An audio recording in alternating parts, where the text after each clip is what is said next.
नमस्कार। ऐतिहासिक तथ्यों पर आधारित श्रृंखला सच का सामना में आपका स्वागत है। मैं हूं मुकेश कुमार। दोस्तों, इस श्रृंखला के तहत हम सावरकर की वीर गाथा पर चर्चा कर रहे हैं। काला पानी की सजा के तहत अंडमान निकोबार भेजे जाने के 6 महीने के अंदर ही माना जाता है कि सावरकर के हौसले पस्त हो गए थे और वे माफी मांगने पर उतर आए थे। 1911 में उन्होंने अपनी पहली दया याचिका लिखी थी।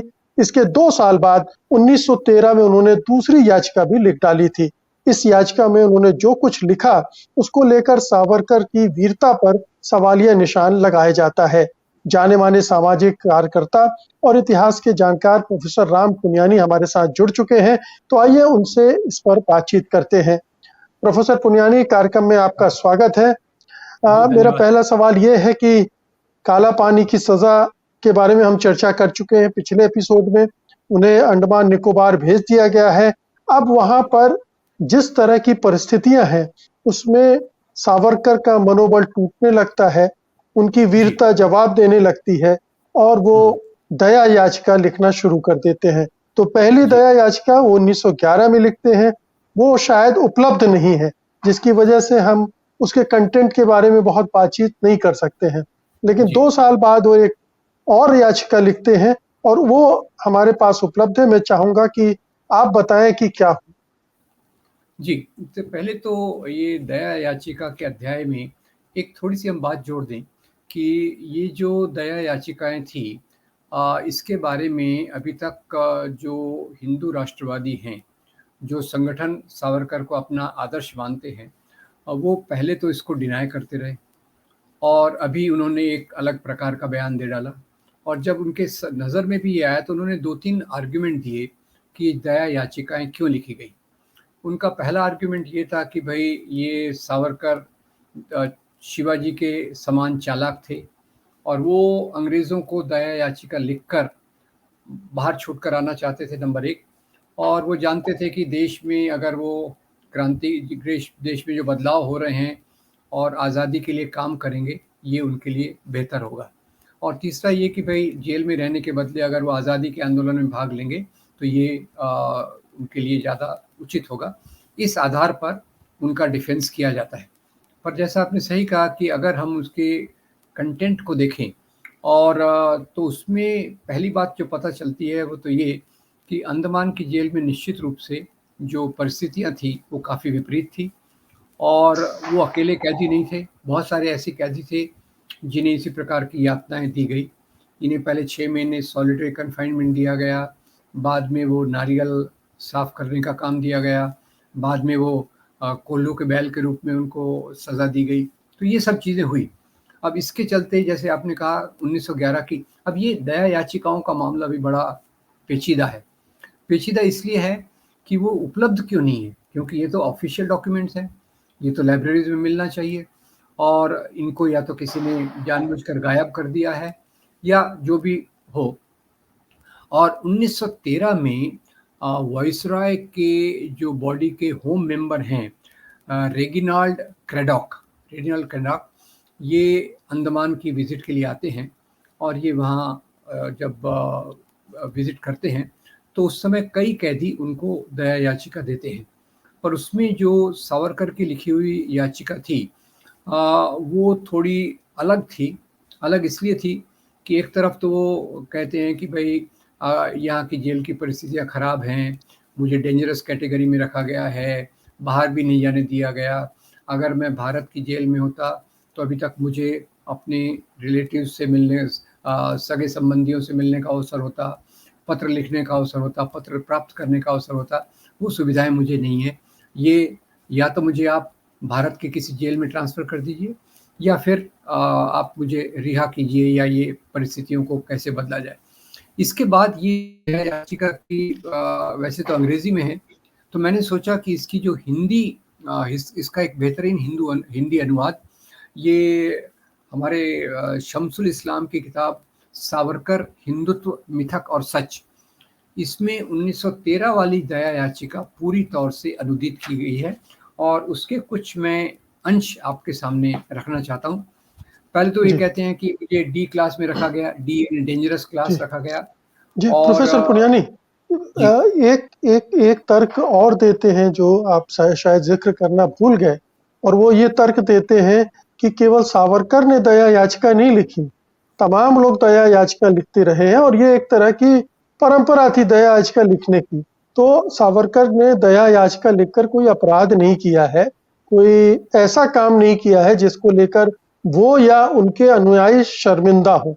एक तर्क ये भी दिया जाता है। जी, और इस जी, तर्क के जवाब में दूसरी तरफ से ये भी दलील आती है कि भगत सिंह ने तो दया याचिका नहीं लिखी और उन्होंने किस तरह से फांसी की सजा को स्वीकार किया, बल्कि यहाँ तक कहा जी, कि मुझे तो आप तोपों में बांध कर उड़ा दीजिए। तो एक जी, वीरता वो थी और एक वीरता ये है। अब मैं चाहूंगा कि आप जी। दया याचिका का जो ये कंटेंट है आपने बिल्कुल, ये बहुत जी महत्वपूर्ण बिंदु पर आपने ध्यान दिलाया। मैं उसका पहले तो भगत सिंह के तुलना में सावरकर कहीं नहीं रुक ठहरते। भगत सिंह वास्तव में एक अंदर से क्रांतिकारी थे और उनकी समझ भी बहुत विस्तृत थी, तो उससे सावरकर से उनकी तुलना करना तो मेरे ख्याल से बिल्कुल अनुचित होगा। पर मैं दूसरी बात कहना चाहता हूँ कि अंडमान के अंदर रहकर भी कई लोगों ने दया याचिकाएं लिखी, पर केवल 2-3 व्यक्ति ऐसे हैं जिन्होंने अपने पुराने किए हुए कामों के लिए माफ़ी माँगी और जिसके मैं विस्तार में अभी आता हूँ, और ये ऑफ़र किया कि आप जिस प्रकार का मुझे काम देंगे, वो मैं करने को तैयार हूँ। तो सावरकर की दया याचिका जो हम अभी पढ़ेंगे, उसमें ख़ास बात ये है कि केवल ये दया याचिका एक साधारण प्रकार की नहीं है। इसमें इसको मैं अगर समराइज़ करूँ तो पहली बात, जेल की खराब परिस्थितियाँ जो सबके लिए थी। दूसरा कि वो अपने जिस पुराने रास्ते पर चले थे, वो गलत था। और तीसरा कि अंग्रेज़ सरकार उन्हें जिस प्रकार का भी काम देगी, उस प्रकार का काम वो करने के लिए तैयार है।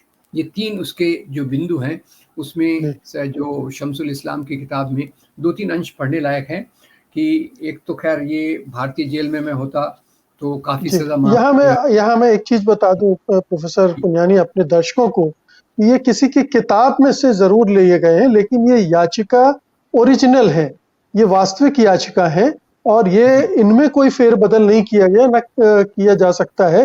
हूबहू है, उनका अनुवाद किया है क्योंकि वो अंग्रेज़ी में थे आपकी सुविधा के लिए। जी, प्रोफ़ेसर जी। पुनियानी। तो ये शम्सुल इस्लाम की किताब से मैं इसलिए ले रहा हूँ कि ये एक अच्छा हिंदी अनुवाद है। वैसे तो याचिकाएँ अंग्रेज़ी में थी और कई जो अंग्रेज़ी की अभी किताबें आ रही हैं सावरकर पे, वो इसमें देती हैं और ये जैसे आपने कहा हूबहू वही है, यानी ये कोई इस लेखक का उसमें कुछ इंटरप्रिटेशन नहीं है। लेखक अपना इंटरप्रिटेशन तो देते हैं, वो याचिका के पहले और याचिका के बाद देते हैं, वो उनकी निजी ओपिनियन है। पर जहाँ तक याचिका जो है, वो इस प्रकार से कहते हैं कि इसलिए मान्यवर इस विसंगतिपूर्ण स्थिति को जिसमें मैं अपने आप को पाता हूँ, समाप्त करने की कृपा करते हुए या तो मुझे भारतीय जेल में भेजें या किसी दूसरे बंदी की तरह मुझे भी निर्वासित कैदी का दर्जा दें। ये तो मतलब जेल की खराब परिस्थितियों के कारण कहते हैं। असली मुद्दा बाद में आता है कि एक तो सज़ा में कटौती करें, मुझे हर 4 महीने अपने रिश्तेदारों से मिलने की अनुमति दें और 14 साल में रिहा करने का जो नैतिक तरीका होता है उसका पालन करें।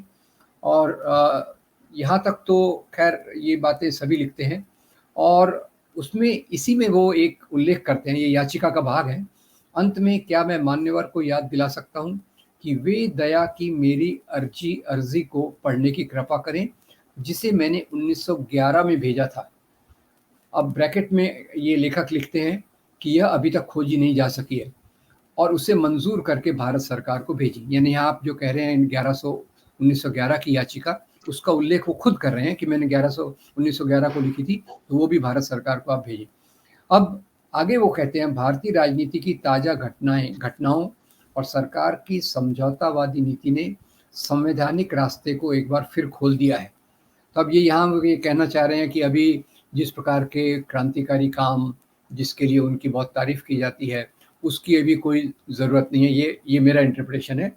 और आगे जो ख़ास तौर से इसमें ये भी कहते हैं कि आपकी पुरानी नीतियों के कारण मुझे नाउम्मीदगी थी, इसलिए हम उस रास्ते का मैंने इस्तेमाल किया। तो यानी जो हिंसा के रास्ते का इस्तेमाल किया, उसके लिए वो ब्रिटिश सरकार की नीतियों को दोषी ठहरा रहे हैं और अभी कह रहे हैं अभी आपकी जो नीतियां हैं इसमें हम आपके रास्ते पर चल सकते हैं। अब यहाँ उनका सवाल जो दया याचिका का मुख्य बिंदु जिस पे उनकी वीरता या कायरता प्रकट होती है वो अब आता है और आगे लिखते हैं, इसलिए सरकार अगर अपने विविध उपकारों और दया का प्रदर्शन करते हुए मुझे रिहा करती है तो मैं और कुछ नहीं हो सकता बल्कि संवैधानिक प्रगति और अंग्रेजी सरकार के वफादारी का, यानी मैं अंग्रेज सरकार के पूरी तौर से वफादार रहूंगा, जो कि उस प्रगति के लिए पहली शर्त है। इसका सबसे प्रबल पैरोकार बनूंगा। जब तक हम जेलों में बंद हैं तब तक महामहिम की वफादार भारतीय प्रजा के हजारों घरों में उल्लास नहीं आ सकता, क्योंकि खून पानी से गाढ़ा होता है। अगर हमें रिहा किया जाता है तो लोग उस सरकार के प्रति सहज ज्ञान से खुशी और उल्लास में चिल्लाने लगेंगे, जो दंड देने और बदला लेने से ज्यादा माफ करना जरूरी है। इसके अलावा मेरे संवैधानिक रास्ते के पक्ष में हृदय परिवर्तन से भारत और यूरोप के सभी भटके हुए नौजवान जो मुझे अपना पथ प्रदर्शक मानते थे वापस आ जाएंगे। अब मुख्य वाक्य यहाँ आता है, सरकार जिस हैसियत से चाहे मैं उसकी सेवा करने को तैयार हूं, क्योंकि जी, मेरा मत परिवर्तन अंतःकरण से है। ये इसमें सब अंडरलाइनिंग बात है। अब ये जी, वो अंग्रेज सरकार को एक बताने के लिए कर रहे थे, पर उनके जीवन को अगर देखें तो ये तो वास्तविकता दिखती है कि उन्होंने इसी रास्ते पर चलकर अपने जीवन को आगे चलाया। तो ये 1913 जी। की दया याचिका है और उसके बाद जो दूसरी याचिका भी 1920 की आसानी से उपलब्ध है और दूसरी जी। याचिकाएं भी तो उपलब्ध हैं। तो प्रोफेसर उसमें पुनियानी, इसमें 3-4 चीज़ें साफ दिख रही हैं। एक तो जी, ये कि वो ब्रिटिश सरकार को कह रहे हैं कि आपकी पहले वाली नीतियाँ खराब थी जब हम विद्रोह कर रहे थे, क्रांतिकारी गतिविधियों में लगे थे, लेकिन मेरे जेल में आने के बाद से स्थितियाँ बदल गई हैं और अब मैं उस तरह की गतिविधियों में हिस्सा नहीं लूँगा। दूसरी बात ये है कि जी, अगर आपने मुझे छोड़ दिया तो देश भर में उल्लास का वातावरण बन जाएगा, लोग ब्रिटिश सरकार की वाहवाही करेंगे और हम मेरे जो अनुयायी हैं वो भी अपना रास्ता बदलकर आपके प्रति वफादार हो जाएंगे और मैं जी, अंतःकरण से आपकी वफादारी की एक तरह से शपथ लेता हूं, मैं आपके जी, प्रति वफादार रहूंगा। तो एक तरह से ये पूरा समर्पण था, कहीं भी जी। इसमें कोई संदेह का कोई नाम मात्र भी नहीं, रंच मात्र भी नहीं नजर आता है।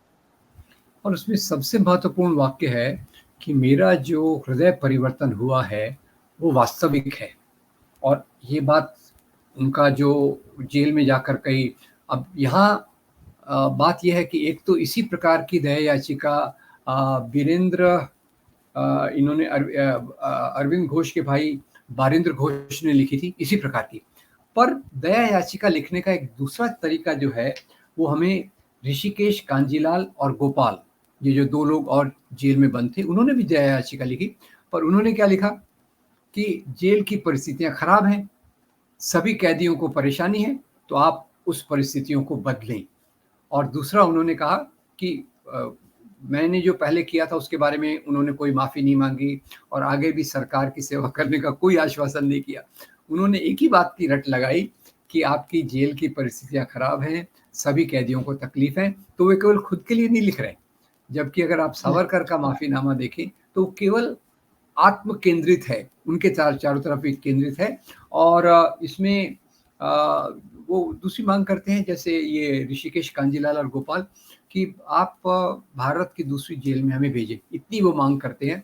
बाकी इसके अलावा कि हम आपकी सेवा करेंगे, आपके रास्ते पर चलेंगे और हमारा हृदय परिवर्तन हुआ है, इस प्रकार की बात वो नहीं करते। यानी ये बात आपने जो कही सच है कि मर्सी पिटीशन ये देना कैदियों का अधिकार था और ये एक वहाँ की ट्रेडिशन भी थी।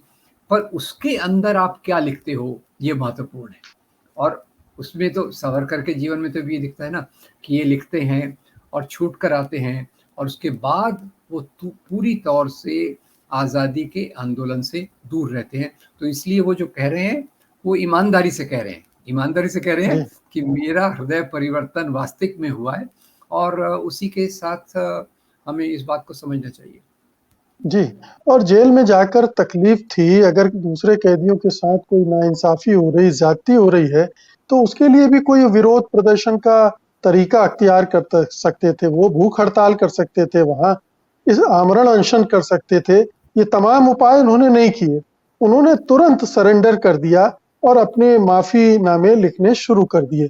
तो एक तो ये कि ये सावरकर के पूरे व्यक्तित्व को बताते हैं कि वो किस तरह से, और हम पहले एपिसोड में देख चुके हैं कि मदन लाल धिंगड़ा के मामले में किस तरह से उन्होंने अपनी जिम्मेदारी से खुद को अलग कर लिया। और वो उससे बचते रहे, हमेशा घबराते रहे, जेल से, सजा से बचने की कोशिश करते रहे। एक दूसरा जो आपने बारेंद्र घोष का नाम लिया, अरविंद घोष के बारे में हम कभी जरूर बात करेंगे।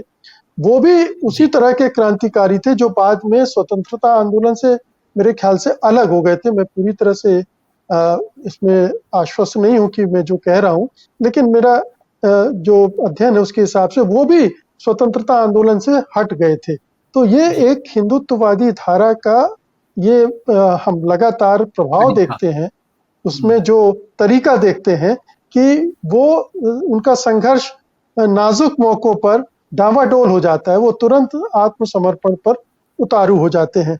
तो ये सावरकर का चरित्र इस पूरे माफीनामे से हमें दिखता है। लेकिन वो जो 2-3 प्रश्न आपने पहले उठाए थे, अगर उनके आलोक में हम इस माफीनामे को देखना चाहें कि एक सावरकर वहां से निकलना चाहते थे ताकि आजादी के आंदोलन में कोई भूमिका निभा सके। ये ये ये जो हलफ मर्सी पिटीशन है, क्या इसमें कोई संकेत किसी तरह से मिलता है उसका? वो कह रहे हैं कि राजनीतिक गतिविधियां नहीं करेंगे वगैरह वगैरह। नहीं, वो तो ये कहते हैं कि आप जो काम मुझे बोलेंगे मैं वही करूँगा। यानी मैं आपके पूरे समर्थन में चलूँगा। पर इसके पहले मैं एक और बिंदु इसमें ऐड करना चाहता हूँ क्योंकि कई बार भगत सिंह का कंट्रास्ट हमेशा सामने आ जाता है। आपने कहा कि कैदियों की परिस्थिति खराब थी, इसलिए उन्होंने कोई भूख हड़ताल नहीं की। तो इसमें याद रखिए कि भगत सिंह और उनके साथी जब जेल में थे, तो उन्होंने भूख हड़ताल की थी। और ये भी बिल्कुल। हम याद रखें कि उस भूख हड़ताल के समय पंडित जवाहरलाल नेहरू जो उन्हें जेल में मिलने गए थे, वो इतने द्रावित हो उठे, वो इतने ये पसीज गए कि उन्होंने कहा मेरे से इन नौजवानों की हालत देखी नहीं जाती। और उन्होंने उनमें से एक का, भगत सिंह के एक साथी की, वो 50-60 दिन तक वो भूख हड़ताल पर बैठे रहे। जी। और वो सबके लिए, वो निजी निजी उसमें स्वार्थ नहीं था, नंबर एक। नंबर दो, दूसरा अरविंद घोष की बात आपने की, उसमें भी हम और गहराई में भी देख सकते हैं। फिर अरविंद घोष भी, उनके भाई बारेंद्र घोष भी, इसके बाद उन्होंने ये माफीनामा लिखा और बाद में आके उन्होंने आज़ादी के आंदोलन से किसी प्रकार का संबंध नहीं रखा। जहाँ तक सावरकर का सवाल है, वो पूरी तौर से आत्म केंद्रित पत्र है, जो खुद को एक तौर पे लीडर भी मानता है कि भाई मेरे बहुत मानने वाले हैं, मुझे माफ़ कर दिया तो वो भी सब आपके साथ जुड़ जाएंगे। और वो अपना एक जो ग्लोरी ग्लोरी करके, भाई मैं एक खास व्यक्ति हूँ, वो हमेशा उसका ऑरा अपने चारों तरफ रखते हैं। और इसमें कोई इंडिकेशन नहीं है किसी बात का कि मैं यहाँ से छूट कर आज़ादी के आंदोलन में किसी प्रकार का हिस्सा लूंगा। वो तो कहते हैं अब आप ठीक कर रहे हैं और इसलिए आपके बताए हुए रास्ते पर मैं चलूंगा। जी। और इस इन दोनों माफीनामों को हम उस संदर्भ में भी देख सकते हैं जिसका जिक्र आपने शुरुआत में किया था कि केंद्रीय गृह मंत्री राजनाथ सिंह ने कहा था कि ये माफीनामे तो हम्म, महात्मा गांधी के कहने पर लिखे गए हैं। तो ये जी, माफीनामे तो 1911 में लिखे गए, 1913 में लिखे गए, जब महात्मा गांधी भारतीय परिदृश्य में कहीं नहीं थे, और जी, वो तो 1915 में आए, और इसके पहले ये माफीनामे लिखे जा चुके थे। तो ये एक सफेद झूठ जो राजनाथ सिंह ने बोला था और जिसको अभी भी प्रचारित किया जा रहा है लगातार, खास तौर पर इस विचारधारा से जुड़े लोगों द्वारा, कि गांधी प्रेरणा बने थे मर्सी पिटीशन के लिए, तो ये सफेद झूठ था। तो ये साबित होता है कि पहले से उन्होंने ये माफीनामे लिखने शुरू कर दिए थे। एक इसमें मैं ऐड कर दूं कि अभी गांधी जी के आवरण में चलकर ये सावरकर की प्रतिष्ठा को स्थापित करना चाहते हैं। पर गांधी जी ने भी जो पत्र लिखा था उनके भाई नारायण सावरकर को, डॉक्टर नारायण जी। सावरकर को, उन्होंने माफीनामे के लिए नहीं लिखा था, उन्होंने जी। पिटीशन के लिए कहा था कि आप एक पत्र लिखिए जिसमें आप पूरी हकीकत बयान कीजिए ताकि लोग इसके बारे में जागरूक हो सके और जी। इनको रिहाई की हम मांग करें। अब रिहाई की मांग करना और माफी मांगना, इसमें फर्क है। रिहाई तो जी। आप मांग सकते हैं कि भाई बहुत सारी चीज़ें हैं और माफ़ी माँगना ठीक है भई, आप घुटनों के बल चल रहे हैं, आप बिल्कुल नीचे झुककर कह रहे हैं कि भई आप जो कहें सब मैं मानने को तैयार हूँ, तो ये अलग चीज़ है। अब इसमें गांधी जी के बारे में भी जो कहा जाता है, गांधी जी अपने रास्ते पर हमेशा ईमानदारी से चले। उन्होंने इसमें कोई लाग लपेट नहीं की। यहाँ मैं पता नहीं, एक आपको उदाहरण देना चाहता हूँ कि जैसे आपने कहा मदन लाल ढींगरा, बाद में नाथूराम गोडसे के बारे में, इन्होंने कभी अपना दूरी बनाए रखी। गांधी का इससे उल्टा था। वो तो जैसे चंपारण में भी पकड़े गए, तो चंपारण में उन्होंने पकड़ा, हाँ, मैंने गुनाह किया है, आपको जो सज़ा चाहिए मुझे दे दीजिए। तो ये एक वीर और कायर का फ़र्क मेरे ख़्याल से यहाँ समझते हैं। जो वीर है वो अपनी बात को ओन करता है, उस रास्ते पर यानी अहिंसक हैं, इसलिए आप कायर हैं, ये गलत है। अहिंसा जी, एक्चुअली में ज़्यादा साहस की ज़रूरत होती है और ज़्यादा वीरता की ज़रूरत होती है। ये बात भी हम यहाँ से थोड़ा-सा सीख जी। सकते हैं। बिल्कुल, प्रोफ़ेसर पुनियानी, और हम चाहेंगे कि ये गांधी का जो पूरा प्रसंग है, उस पर हम एक पूरी कड़ी में विस्तार से बात करें। क्या लिखा जी, था, उसका क्या जवाब था, उनके भाई ने सावरकर के भाई ने क्या लिखा था, ये जी, तमाम चीज़ों का हम ज़िक्र करेंगे। लेकिन सावरकर की वीर गाथा में आज उनकी वीरता का हुँ, इतना ही हम गुणगान करते रहे हैं। अगले एपिसोड में हम दूसरे उनके कारनामों का ज़िक्र करेंगे, उनके माफ़ीनामों पर बात करेंगे। उनका कंटेंट आगे चलकर और कैसे बदलता है, उसमें और क्या नई चीज़ें जुड़ती हैं, इस पर हम ध्यान देंगे। तो हमारे साथ बने रहिए, अगले एपिसोड की प्रतीक्षा कीजिए। और अगर आपको इस एपिसोड में कुछ चीज़ें कम नज़र आ रही हैं, या आपको लगता है कि ये चीज़ें नहीं बताई गई हैं, या आपको लगता है कि ये तथ्य गलत है, तो कमेंट बॉक्स में ज़रूर दर्ज करें, ताकि हम भी उसको दुरुस्त कर सकें। अगर हमें लगता है कि वो तथ्य शामिल किए जाने चाहिए, तो हम अगले एपिसोड में उनका ज़िक्र भी करेंगे। बहुत-बहुत शुक्रिया प्रोफ़ेसर पुनियानी, आज की बातचीत के लिए। धन्यवाद आपका। सत्य हिंदी का ऐप डाउनलोड करें गूगल प्ले स्टोर पर।